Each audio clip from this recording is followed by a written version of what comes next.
Събития от 1876 година. Възстановката във възрожденското градче повтаря случилото се преди 138 години в най-големи детайли. Площадът е сцена. Актьорите – близо 200 копривщенци, които не допускат любители от други градове да играят с тях. Участието в представлението е въпрос на престиж. Играе ролите на Георги Бенковски вече 30 години, вълнувам се много. С нас започва и с нас завършва възпроизвеждането на априлското въстание. Във възстановката участват поне 3 поколения. Какво ще правите сега?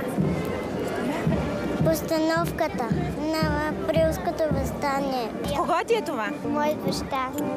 Много хубаво сте се облекли. Празник ли ви е на вас днес? Разбира се, че е празник. И винаги като почне тържествата се вълнувам, братки. Няма да се вълнуваш. Ние си го знаем от памти века.